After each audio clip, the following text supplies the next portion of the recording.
Very well done again.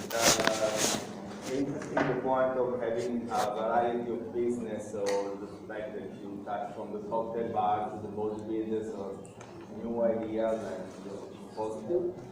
I want to remark that you touched the point of diversifying the business as a way to have a lower level of risk. So you also touched the point of lowering the risk. And implicitly, the business technology point, because you said that the research and development is a key area. In fact, you develop new products thanks to the business. I think that if we want to make a comparison between the two groups, not to make you in competition, but just to, to underline differences, you were more on the, selling and marketing side. You do not say too much information on the production side. They, for example, explain more in the labor cost, how many people, the differences between the type of production, the fact that they were using only a part of the old machineries, and they sold. You said nothing. Or you were more on the marketing side, perhaps because you use also a strategic tool which is more for marketing. But in any case, I think it's, and this is positive at the end, if we want to make a comparison between them, this is the right way to have, the growing period, because you change the strategy, and so you see that the company is growing. What normally is not very beautiful from its more aesthetical way, but normally when you prepare business plan, you try to not have the second year which is better than the third year. So you manage a little bit because these are forecasts, so it's up to you to change something in order to have perhaps just the inverse position, 29 and 32. It was realistic because we said we have much higher costs for the third year. So therefore we want yes, you have to pay, also you have to pay the salaries for the two founders. But if the company is growing, at least the same, which means that the net of the new additional cost is higher. But I know it's not 3% on 30 change the profitability of the business, but it's not beautiful from the aesthetical point of view, and a second year is better than the third one, because the first question is, and what about 4 years? So now you start just using. Okay, thank you very much.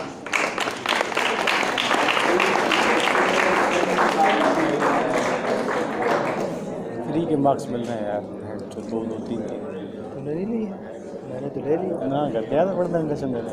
Organisation का ले लिए।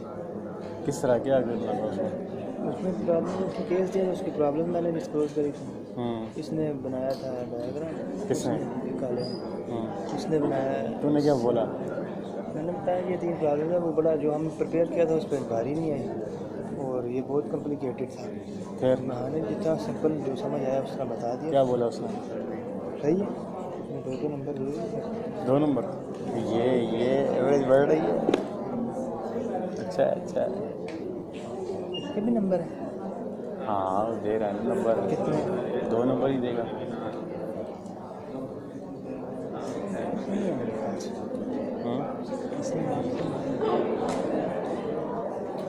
बहुत गर्मी है यार। कहाँ पे बाहर घुसना ठंड है।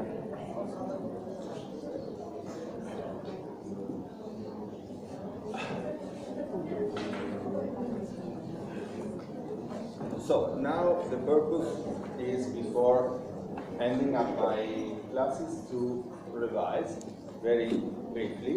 So I think we have 1 hour and a half. So I will touch back all the points. And the exercise for today is to, from my side, to let you understand why we follow from very beginning, the business management definition, what is a business and what is management, to the last one slide we have seen last week on the differences between manager and entrepreneur, I want to let you understand the fil rouge, so the connecting point between all these parts and why and are related to the activity of being a manager in a company. So I want to repeat because I think that some of the things we have seen at the beginning are now more understandable, are now more clear, now that you have seen all, the different parts of my business class, business management class. So, business, because always remember that the most complex things are simply the basis. So, always come to the basis to understand, then complexity will come. So, first of all, remember, business is the activity of production or transformation of goods or services, and with the expectation of a net profit generation. These are the key ingredients if we want to talk about business management. Business and management is a process. The process to manage these points. So the production with the expectation of a net profit generation. The production, the selling activity with the expectation of a net profit generation. And the process is made by at least 4 steps. Planning, which is what they have just done and we have done together. Organizing the business. Leading, that means day by day conducting the business in a proper way. And controlling. We can change the orders, but if we have these 4 steps, we have management activity. We can also have management activity with a no business, no profit activity. We have non-profit companies. And we can have management activity for non-profit companies. But if we are talking of business management, we are talking of the combination between business, as intended over there, and management.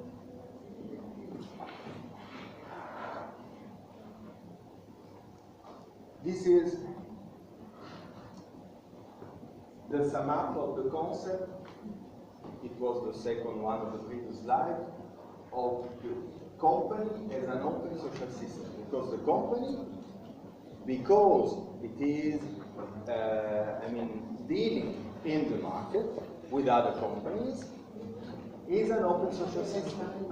And at the meeting point, we have the price. But the price is at the meeting point between the market, because you should match supply and demand side, which means the ability for the customers to pay at a certain price your product. But on the other way, the price should be able, and it was again the exercise of business cases, to repay the cost of production. Because basically in any company, you have the 2 sides, the production activity and the selling activity. And production activity means spending money, cost for production.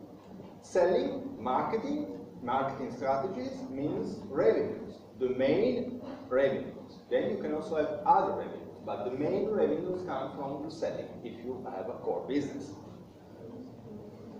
And this is the point.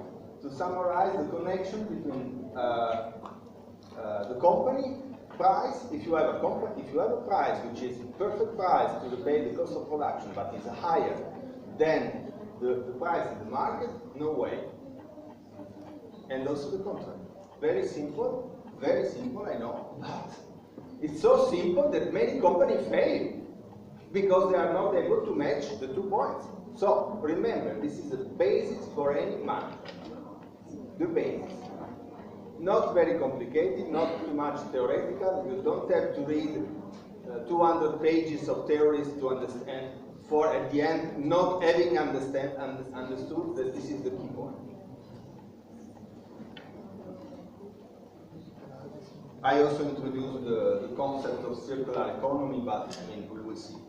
The company stability, it's my way, but I know that you can find the same concept in books, to summarize that the 4 steps in management activity we have seen, the 4 phases, at the end of the day follows in these 4 areas of stability for the company. Stability means that you, as a manager, you should try to reach the stability for the company in the market, from the economic point of view, from the financial point of view, and from the equity, capital point of view.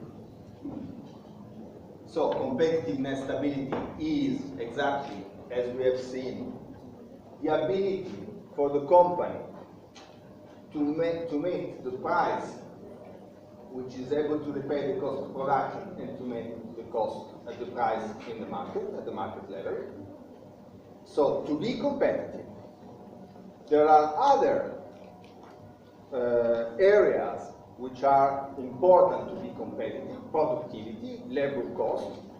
Okay, all the cost areas impact on the competitiveness of the company. But the key point to be competitive is the price. All the others follow. So the price at the meeting point, the key point to be competitive.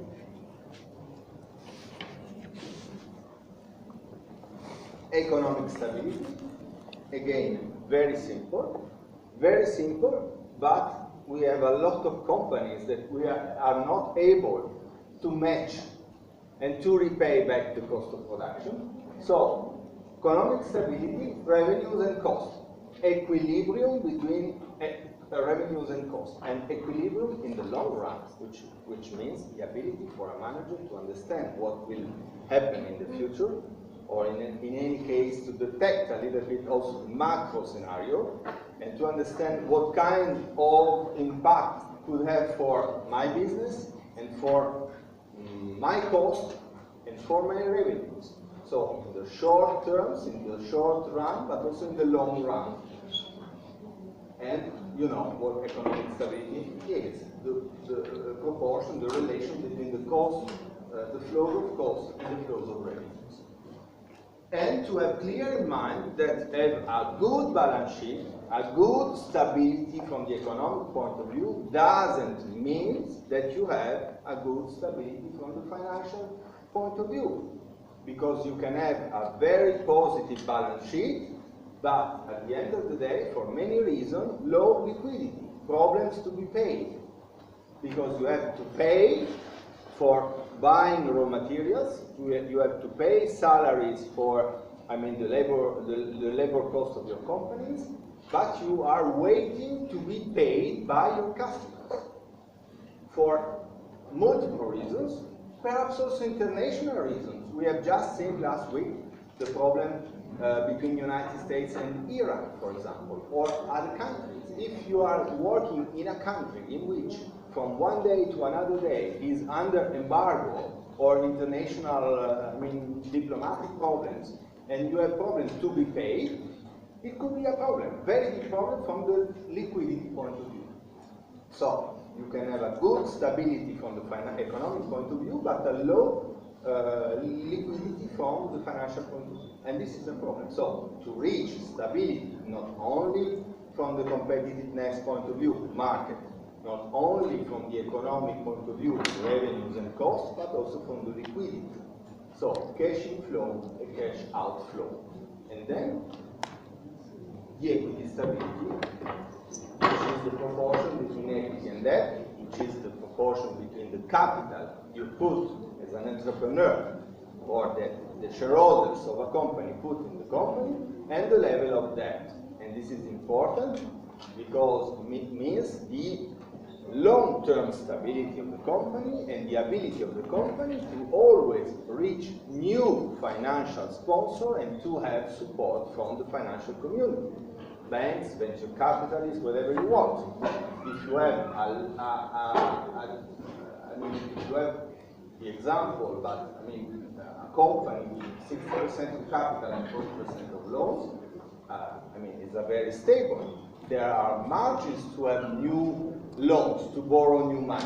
But if it is the contrary or more, you can have problems. And because you never know, and because it's always better for liquidity and for the stability of the company to reach immediately new financial sponsor, higher or better is the equity stability, better is the ability to have new loans when and if necessary. So the management process, as we have seen. At that point, I introduced to you, and we had you had the seminar with the colleague I have in Inter San Paolo, Anna Monticelli, for circular economy, a concept which is more related, is in a certain way at the cross border between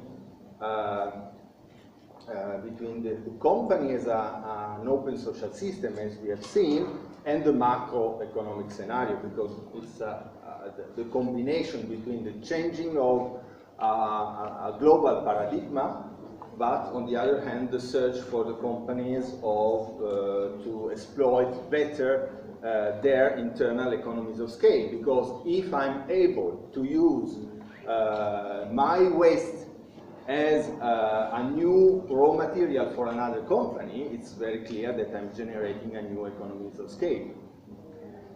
So from the linear economy, which is a classical actual based way to produce and to consume in our society, which means take, make, dispose, and waste is out of the problems of the company.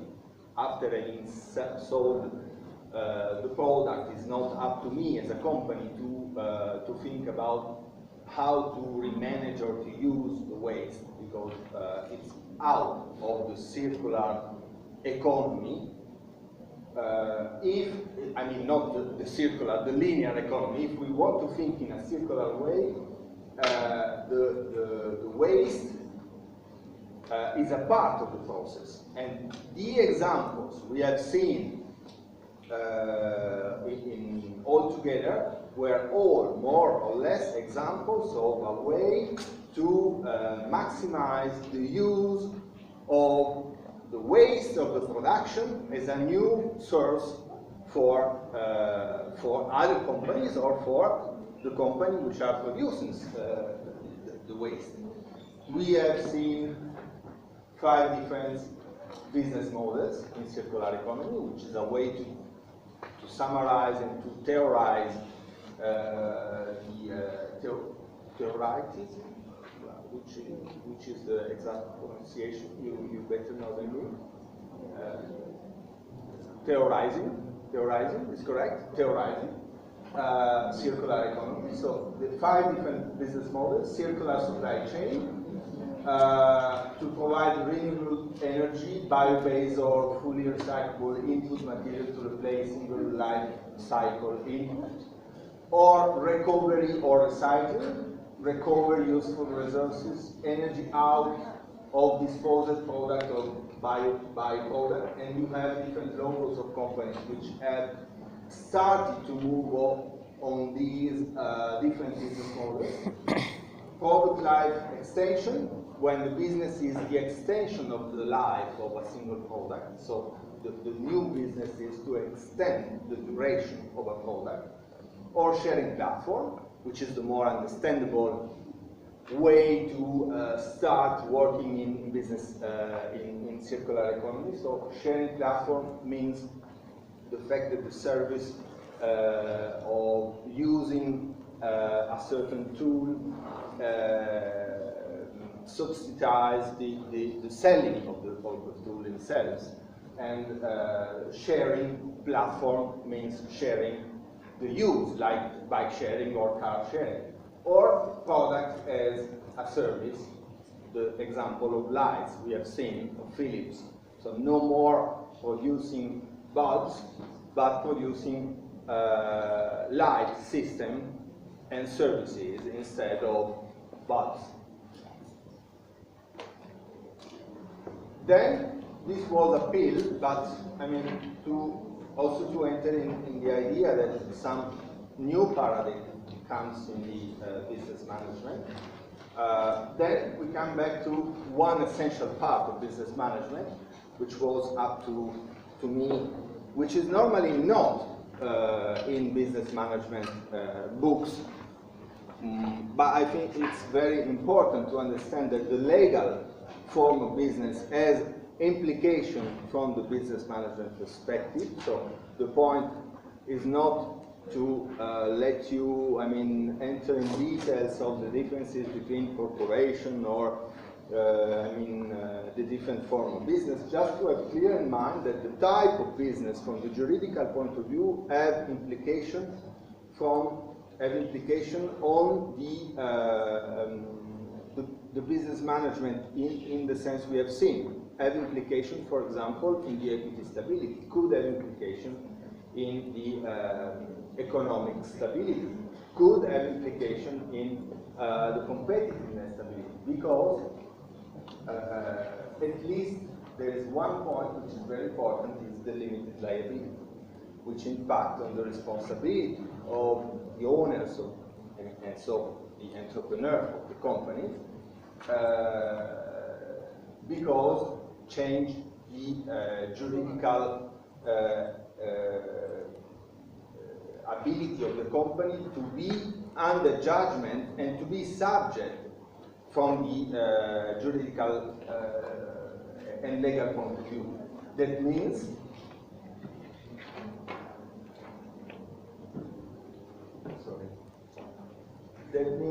that if you have the limited liability, if the company has the limited liability, there are low responsibilities for entrepreneurs, and this is especially true for startup companies. When you, as potential manager, you are also potential entrepreneur of your own company.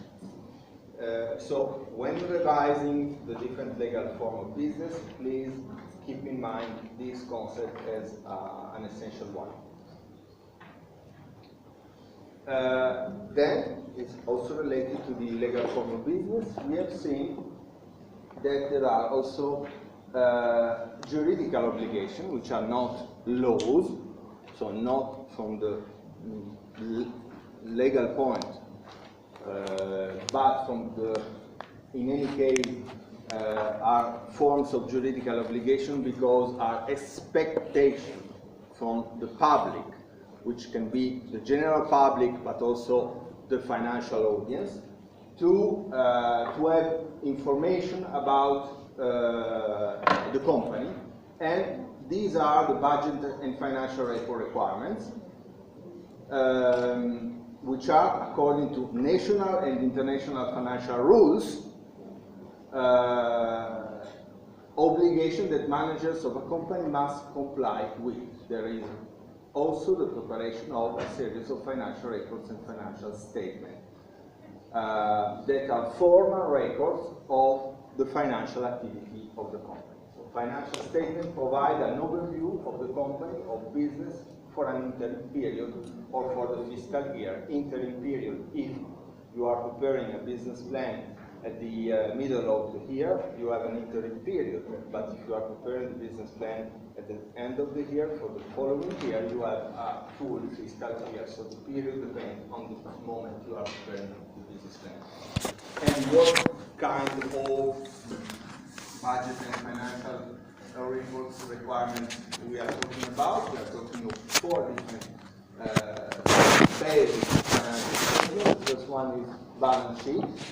So the way to prepare and to take control on the economic stability,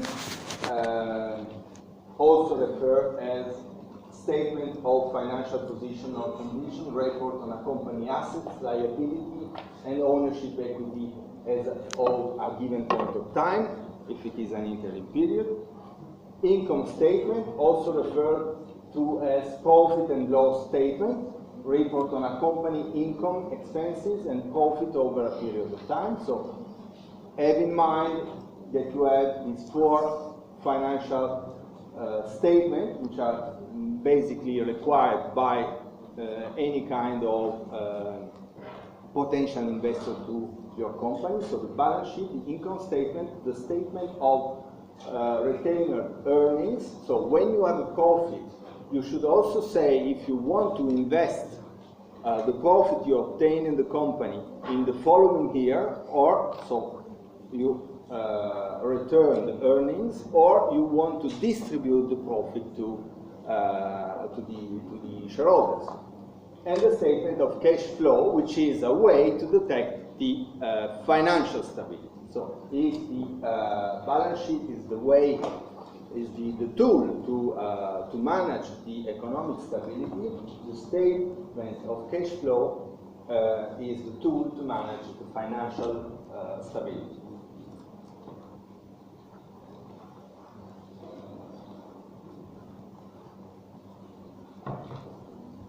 Then we move to one of the most important points of our lessons, business management and the need to understand the macroeconomic context. And I told you that one of the most important points for a manager is the ability to have an overall view, the ability to understand, because the company is an open social system, because the company acts in the market, and the market is made by many subjects, not only my competitors, not only other companies working and dealing with the market, but also government, which have a lot of influence in the national market, with rules, with the regulation. So from the juridical point of view comes implication in the market, but also from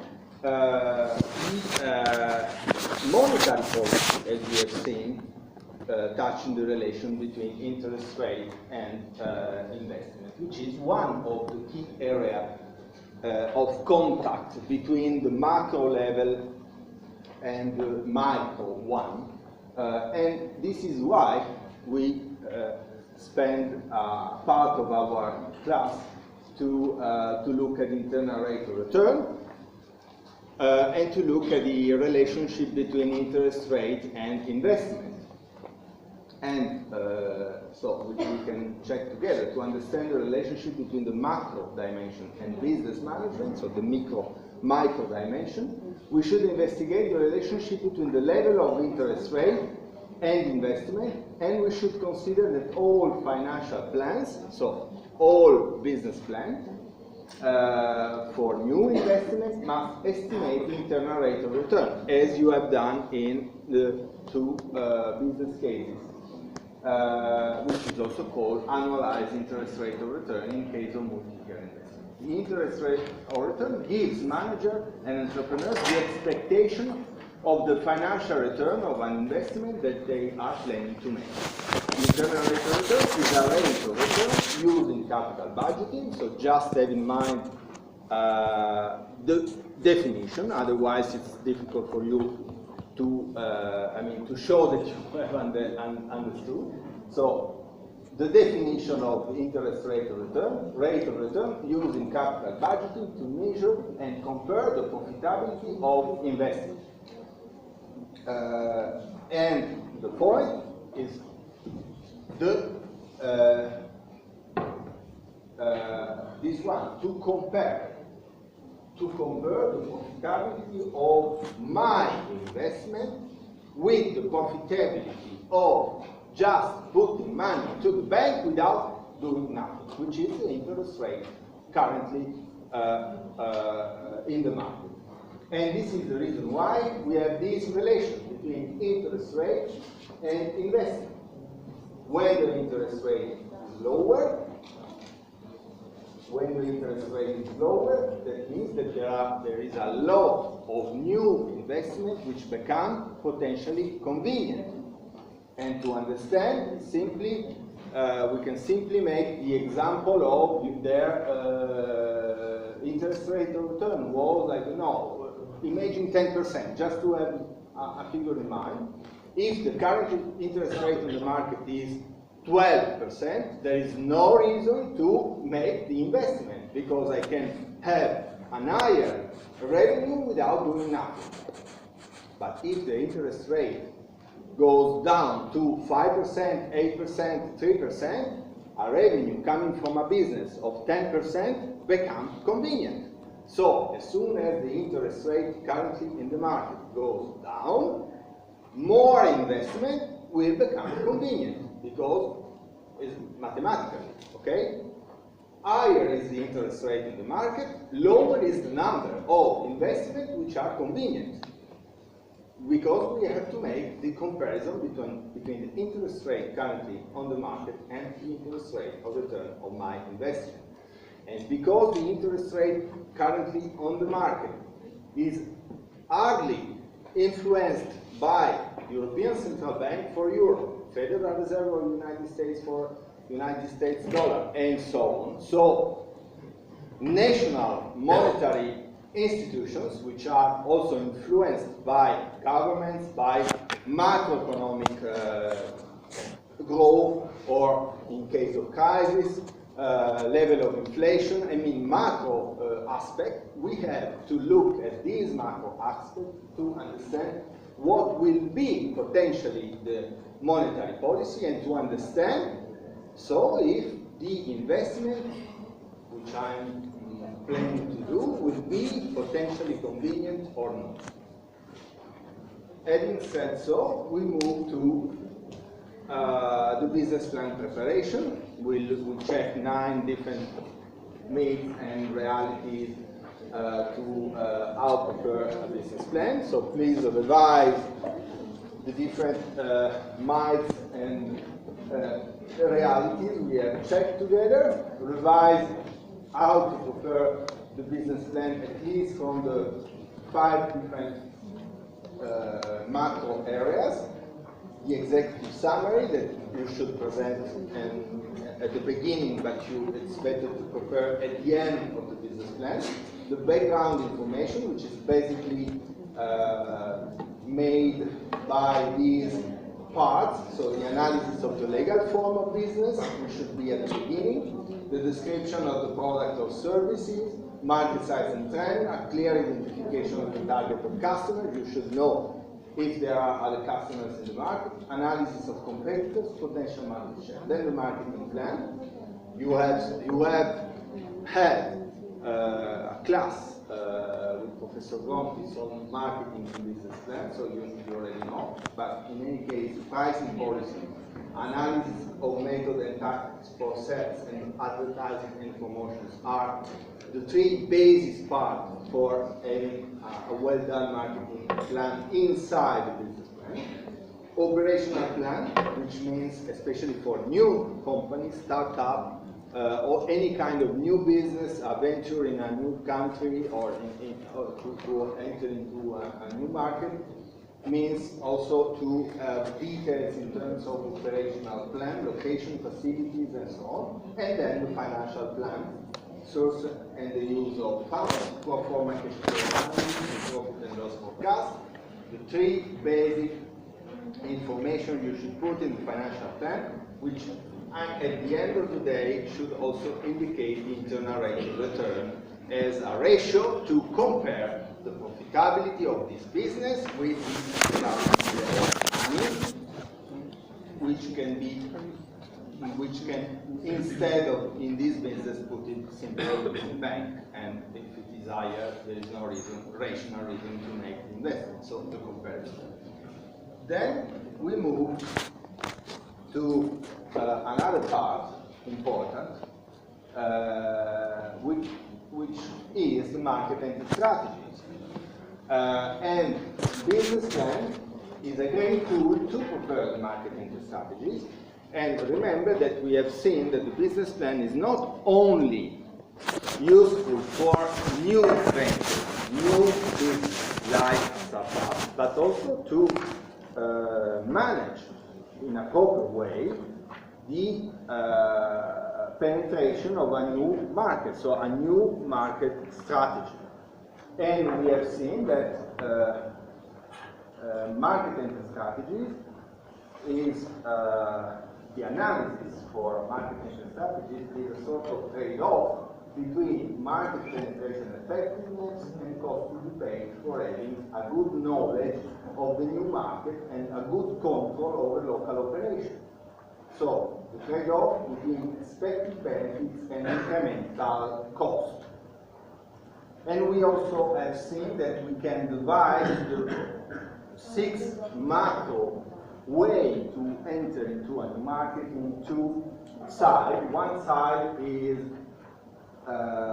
market entry strategies with a low level of market commitment and low level of control over local operation. So in the final trade-off we have seen, and we will see again after these 2 slides, we have from one side cost to be paid, and from the other side the benefits, economic benefits of the different penetrative way to enter into a new market.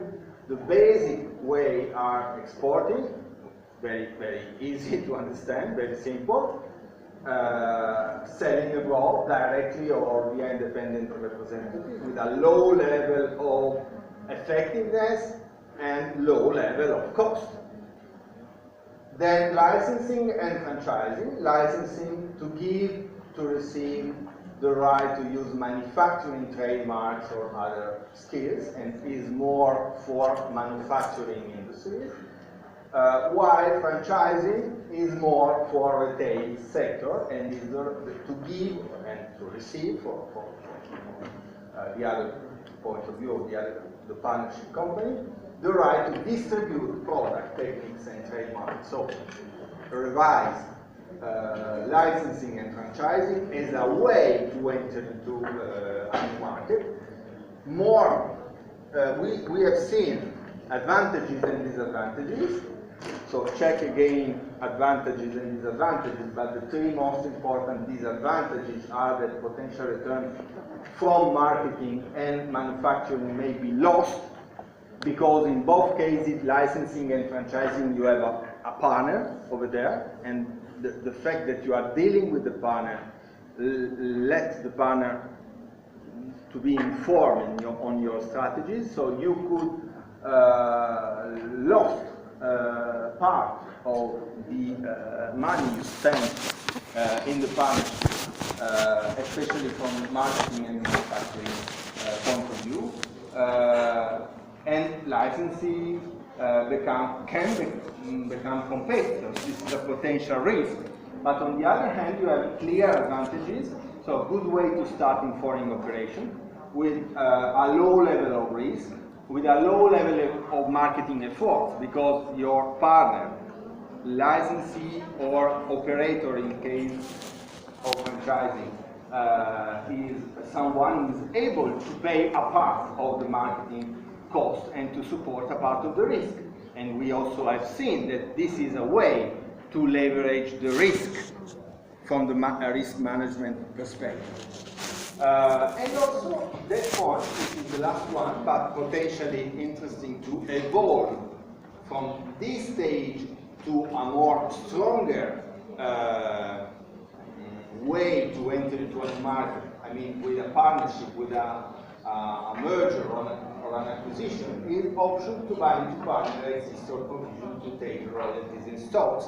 That means that you can also use licensing and franchising to start a new cooperation with the partner, which at the end of the franchising or licensing agreement could evolve in a sort of acquisition if the company pay you in stocks at the end of the period you are shareholder of the company. So it could be a way to enter, I mean, slowly into a market, into a new market, not immediately with an acquisition, but starting with a licensing or franchising agreement, but to have the option to be paid in stocks of the company, which is your local partner. And so in that case, at the end of the period, you become shareholder, or one of the shareholder, minority or majority shareholder of the local company.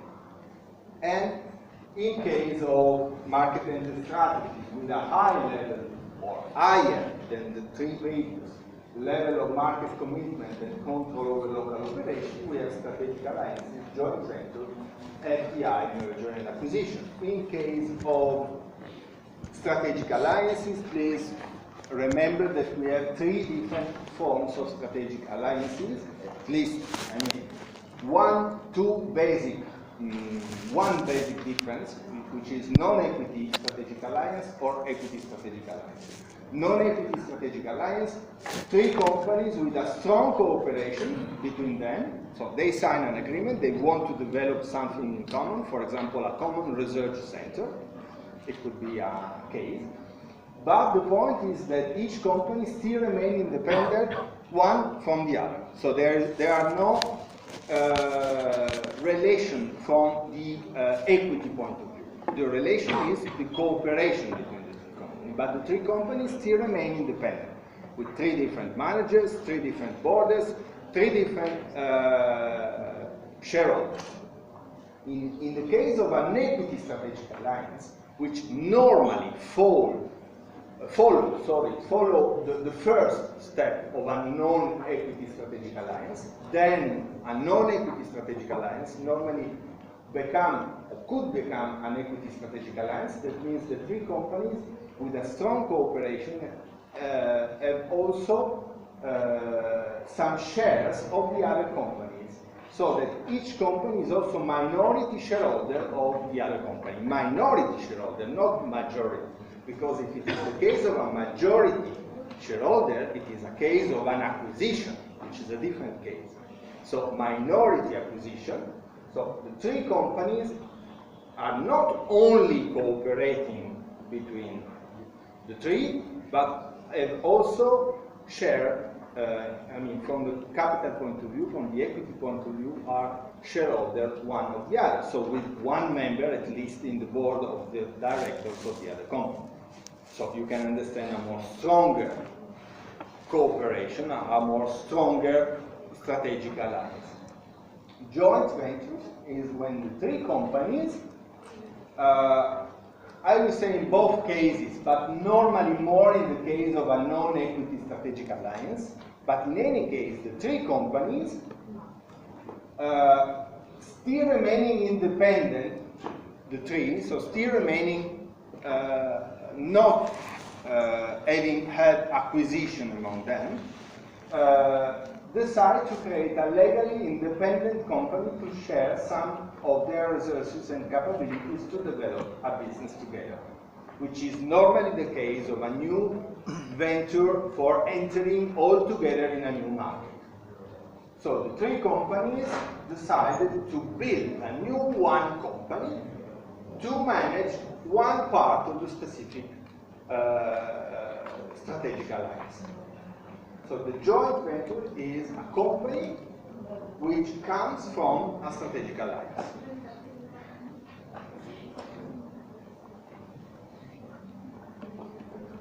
The 3 cases of strategic alliances are different from the cases of an acquisition, which is different. Why? Because it's not an alliance. An acquisition is not an alliance. It's a company by itself which makes the decision to buy another company in order to enter into a new market, to exploit a new opportunity, to grow. But it's a singular decision. It's not the decision of 2 or more companies to work together. So an acquisition, one company, company A, acquiring another company. And again, in that case, we can have at least two different options. One option is that after the acquisition, company A has the control of company B, but company B still remains independent, so with its own juridical entity. And this is what we normally call the holding model. So it's the company who has the control is the holding company. But we can also have the option of a merger after the acquisition. Company A by company B, and then there is a merger between company A and company B, and we have a new one company which is led by company A, because always led by the company who made the acquisition, but is a new one company, perhaps with a new logo. If you buy a company which has a different business and the combination between the two companies change a little bit the visibility and the size of market, and so you want us to let the customers know that there is a sort of new company, like the case of Fiat Chrysler Automotives, which was the new logo after Fiat and Chrysler merged. So not only, and it was an acquisition, by the way, so it was typically that case, the acquisition by Fiat. Fiat acquired Chrysler Automotives, but because Chrysler Automotive had an important logo, and I mean it was very well known in the United States market and all over the world, they chose to change the logo of the new company. So the new company was not simply, the company that made the acquisition that became bigger, but it was a sort of new company, so a new one, but after the acquisition. So old model of merger in a bigger Then it was the moment after having said the different way to enter into a new market to look at tools to let manager to use a merger as a way to enter a merger or an acquisition is a way to enter into a new market, and we had this very brief fields of strategic management, leverage buyout formula to support the acquisition, and to sum up leverage buyout formula when you have one company which makes the acquisition, the example we have seen, but use the acquired company as a collateral guarantee to have money from financial sponsor, banks, equity firm, venture capital, to pay the acquisition, normally between 50 to 85% of the cost of the acquisition.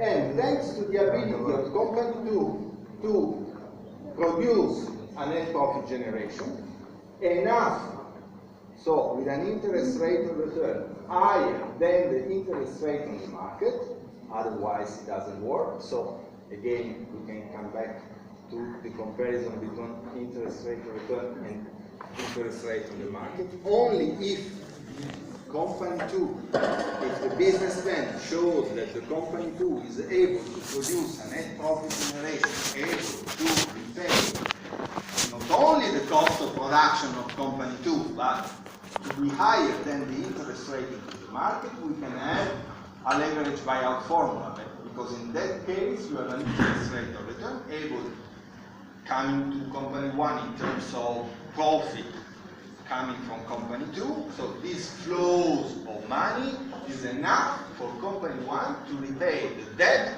to the financial sponsor, to repay the cost of debt, and at the end of the period to have done an acquisition without paying the cost of the acquisition, because the cost of the acquisition has been paid by the financial sponsor and repaid to the financial sponsor thanks to the ability of company to generate enough profit. But the point is easy to say, difficult to do.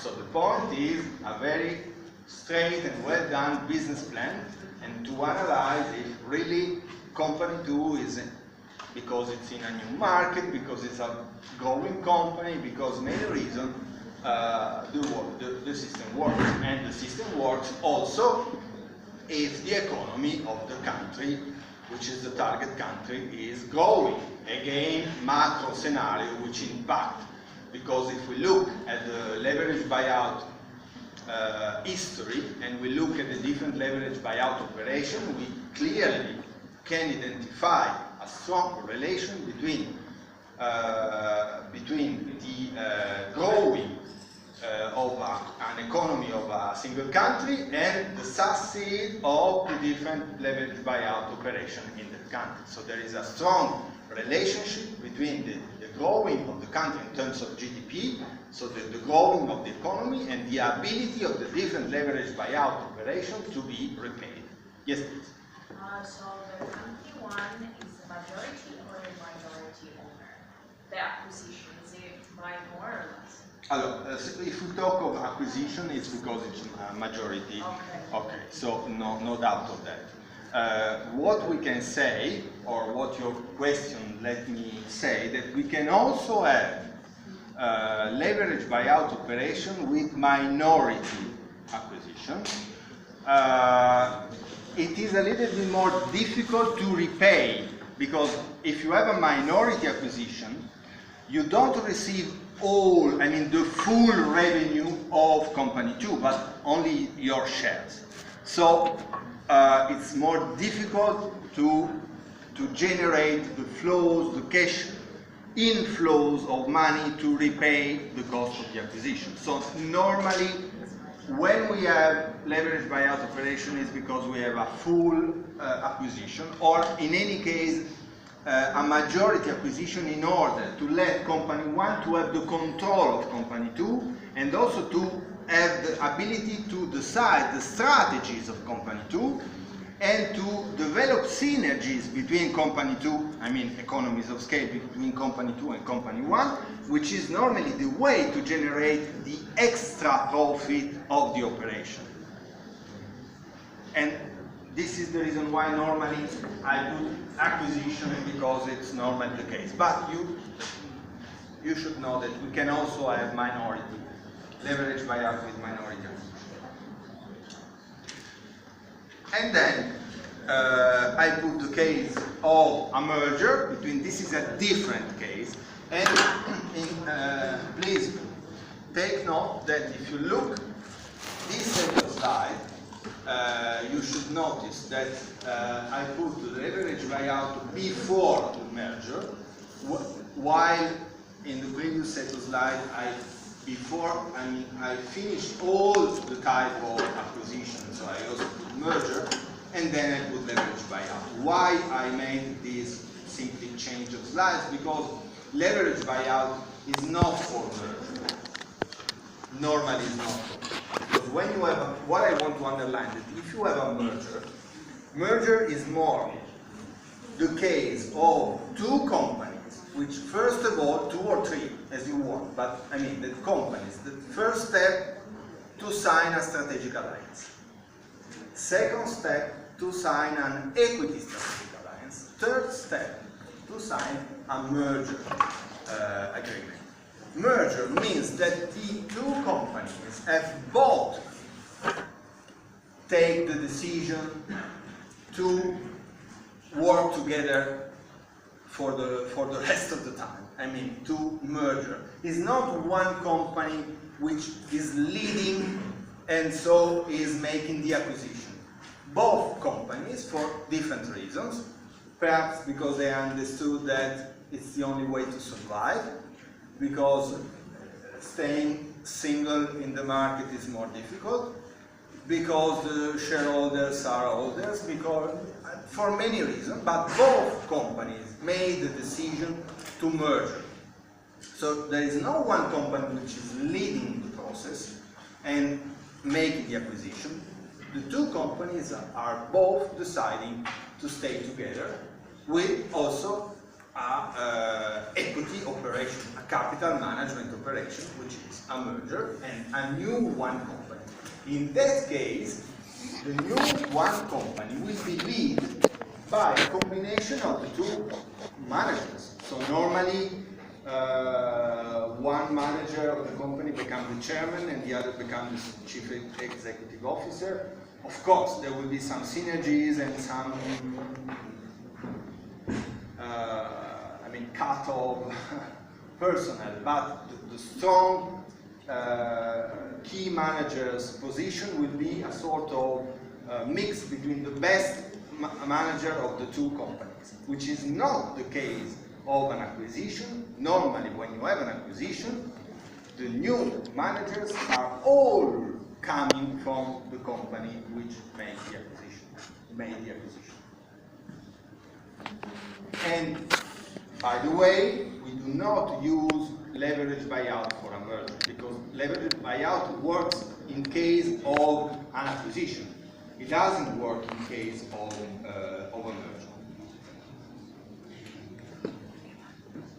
sum up the different trade-off strategies, then we can put all the different strategies we can use in the trade-off between benefit from market penetration effectiveness and cost for different market penetration options, which means control over local operation, because all these strategies have the effect to enlarge the market of the company. And to enlarge the market of my company means to enter into a new market. If the market is in another country, it's an international operation. And we are talking of a foreign direct investment. We will see if it's domestic market is a part of the national country, but in any case, I'm enlarging the market. If I am enlarging the market, if I have a larger part of the market, I have one problem, which is the knowledge to control over local operation, because I have new additional branches, partners if I'm doing a licensing or franchising operation, a subsidiary, a partner of a strategic alliance or a joint venture, whatever you want, but I'm enlarging activities. That means controlling these activities, have personnel in these countries or in another part of the market. It means more cost, but higher, more cost, sorry, but higher benefits in terms of whatever you want, revenues, customers. I'm growing, so benefits from the market penetration effectiveness and exploitation of the market.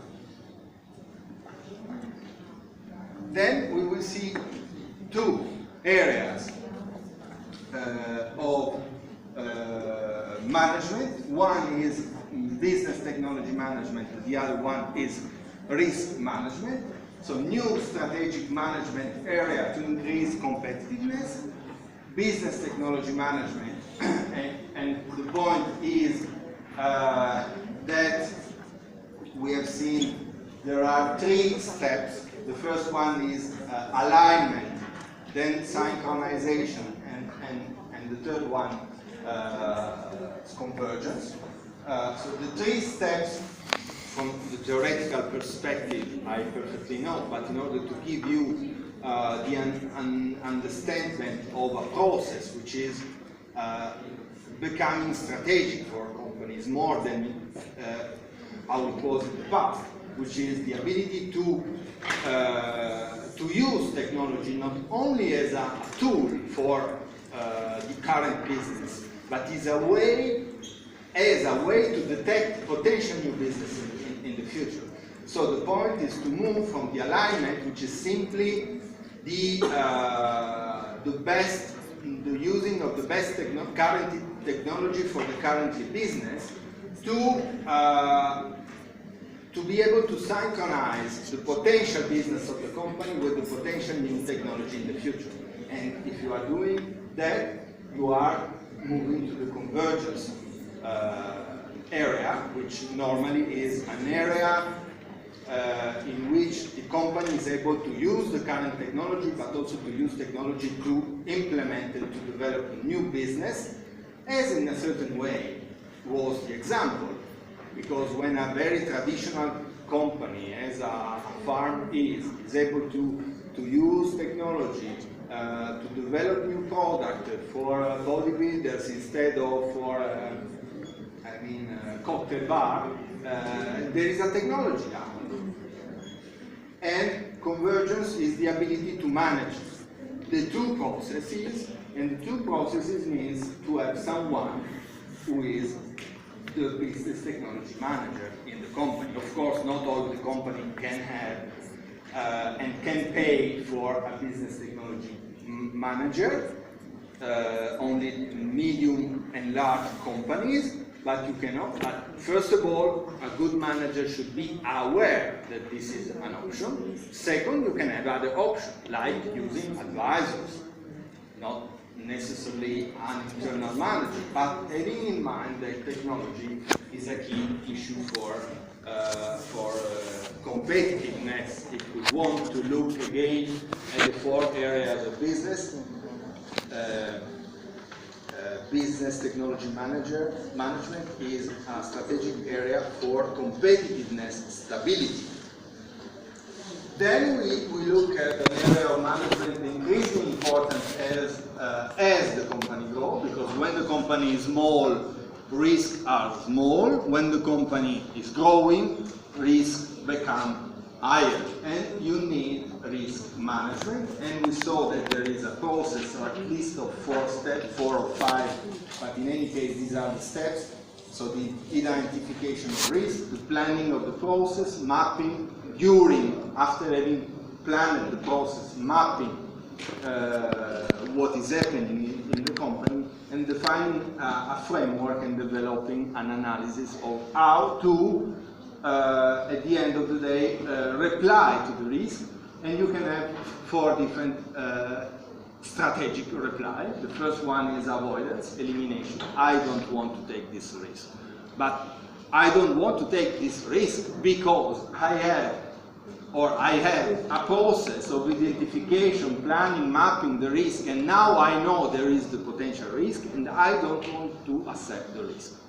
First reply. Second reply, I want to accept, but I want to reduce the risk. So a sort of mitigation, and examples are also, not only, but licensing and franchising, just to connect all what we have seen, because when, or a strategic alliance or joint venturing, because I'm reducing my risk, because I'm sharing the risk together with another partner.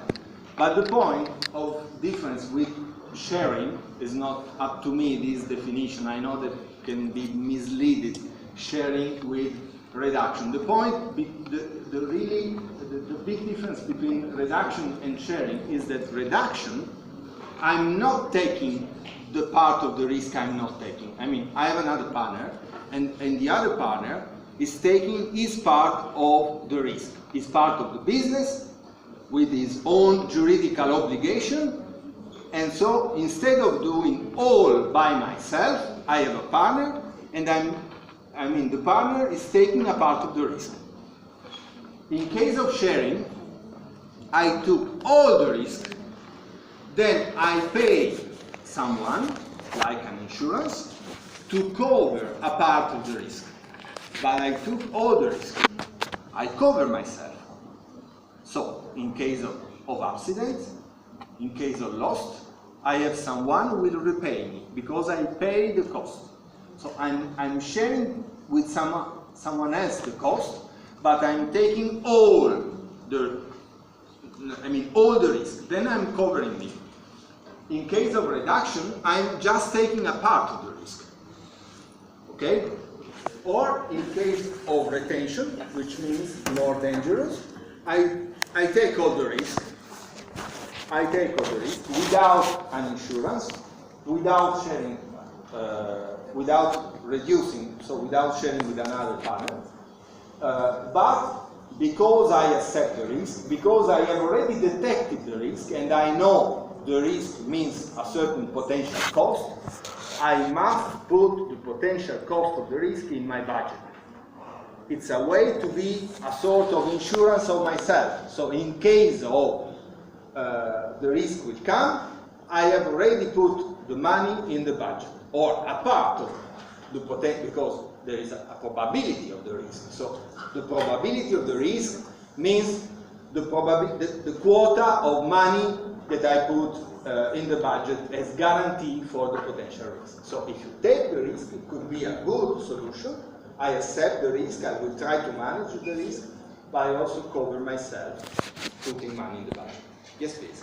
So what I want to know is, in the sharing one, you have an insurance company that you have bought, like share the risk. But what if it goes to bankruptcy? Then the risk comes back to me. Like in the reduction, is it like if the partner goes to bankruptcy because of this risk, it doesn't come back to me? Exactly.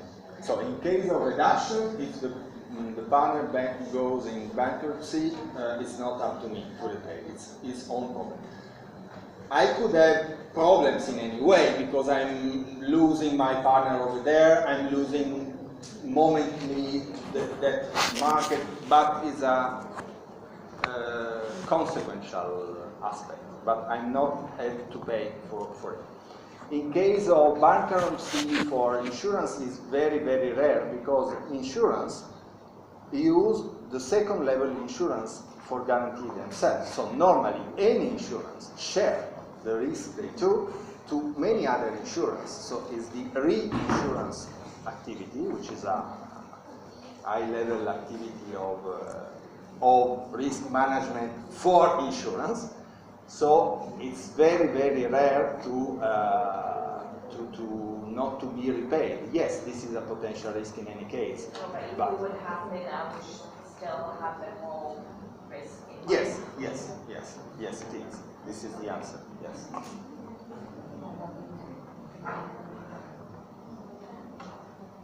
Then we move to another part which was very, and it is very important, the company dimension, which is a strategic issue. And so we talk of business sides. And first of all, because why it was important to talk of business sides at that moment and not before? Because that moment comes after the trade-off in market entry strategies. And the trade-off in market entry strategies is growing in terms of market, so in terms of dimension. So now it's the moment to underline that dimension in sides is a strategic issue. So there is no theoretical optimal size. This is the most important thing to have in mind. So there is no a reply which is a good reply for all companies. The size and the optimal size of a business depend on a variety of factors which depend on the market, the context, the company, the history of the company, and so on. So, but from the microeconomic point of view, there is a reply, theoretically, and the reply is that the ideal firm size is theoretically the most competitive size for any company, which corresponds to the highest possible per unit profit, which means the best exploitation of economies of scale. And what economies of scale are? Economies of scale are a long-run concept and refers to the reduction in unit cost as the size of a facility or scale increase. And these economies of scale are the opposite. So, if we want to make again a connection to the business cases, in both cases, you do not think, and normally is a good way to make an impressive presentation for a business plan, the point that because you are growing, you should be able to produce more with a lower per unit cost. So you had, in the first case, in the first business plan, you had an economy of scale because you showed that the price of the seed in the from the second year were lower than the first year. So you had an economies of scale, but you do not explain the economies of scale. You just said that it was lower. So economies of scale means reduction in unit cost at sites of a facility of scale. And the typical way is the U shape. And to come back to the definition of the most competitive sites for any company which correspond to the highest possible per unit profit, the highest possible per unit profit is the lower level of the U shape. This is the point where you have the most exploitation of the economies of scale, because after that point you start these economies of scale. So you start having an increase of per unit cost instead of a decrease. Before you have better to go down, so the theoretically most competitive size for a company is the lower point of the U-shaped curve.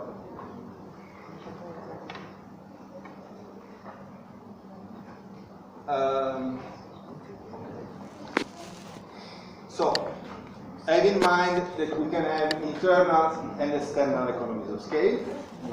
external economies of scale and is when these benefits come from outside company decision, not from outside company, because many things can come from outside companies, but if comes because following internal decision are internal economies of scale. If comes from external, out of any decision I made as manager, are external economies of scale. On the contrary, are internal economies of scale when it comes from internal decision with impact on the long-term growth of the firms.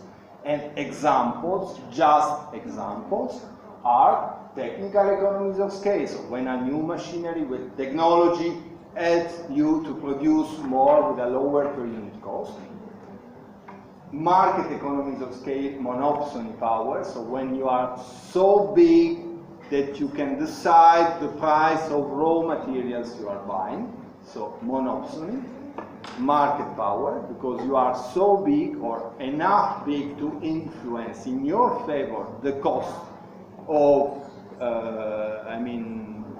production factors.